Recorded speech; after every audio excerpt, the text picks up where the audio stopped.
Pour moi, le tourisme slow, c'est prendre son temps et partir à la découverte d'un endroit dans le calme.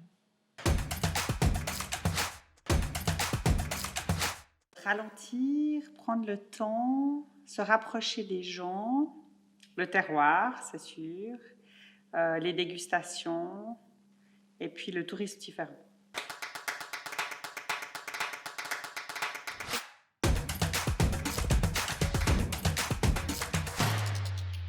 Un tourisme qui prend le temps de vivre ses expériences.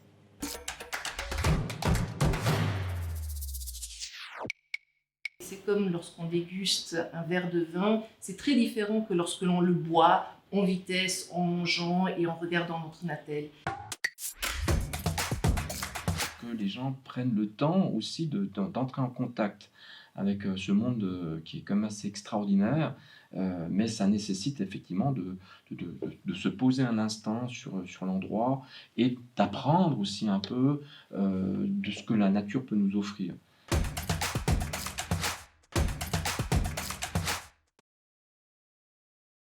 Je fais la promotion du slow shopping parce que le shopping, pour beaucoup de gens, c'est acheter. Mais pas forcément. Le shopping, c'est se promener, profiter de regarder la ville, de regarder les bâtiments, les boutiques, de profiter d'une terrasse, de prendre son temps, d'apprécier le moment présent. L'idée, c'est de faire une vitrine pour les artisans qui puissent exposer leurs objets et aussi le coin du terroir avec aussi tous des produits de la région.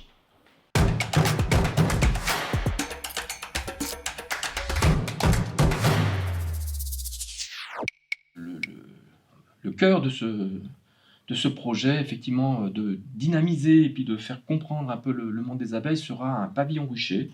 Les personnes pourront pénétrer dans le pavillon, mais les abeilles sont séparées de l'intérieur par par un petit grillage.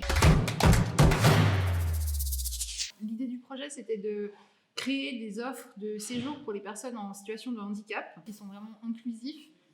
À part quelques exceptions, du moment où notre cœur de cible, c'est-à-dire les personnes en chaise roulante, peuvent accéder à nos offres, on part du principe qu'à peu près n'importe qui pourra.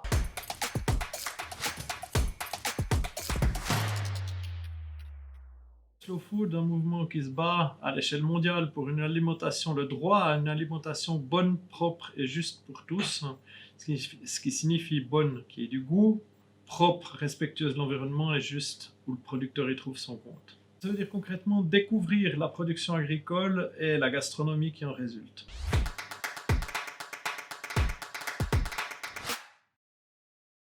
On ne va pas encourager les gens à voir toute la région d'un coup, comme quand on va voir une capitale où on ne prend pas le temps de découvrir les choses. Mais on s'est dit, prenons différentes parties de la région, avec l'idée aussi de prendre son temps en ayant un panier de pique-nique, avec les produits de la région, bien sûr, que les personnes pourront déguster en chemin. Prendre le temps, c'est se laisser le plaisir d'un bon moment, notamment d'apprécier un bon verre de vin à votre santé. Chez nous, c'est profiter aussi non seulement des jardins, mais de l'art, des sculptures, de profiter aussi de bien manger, de déguster nos vins, de déguster les produits du terroir. Et ça, c'est des aspects qui sont chez nous très importants et qu'on veut absolument développer.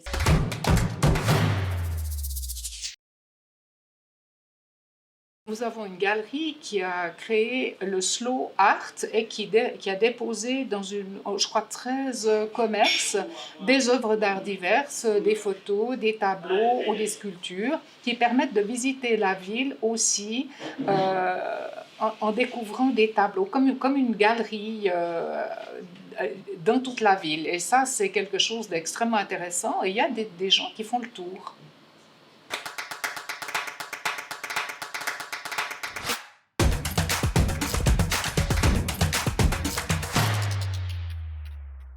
Alors, ce que j'ai retiré de ces ateliers, c'est surtout de pouvoir effectivement créer une offre où il y a un peu de mouvement.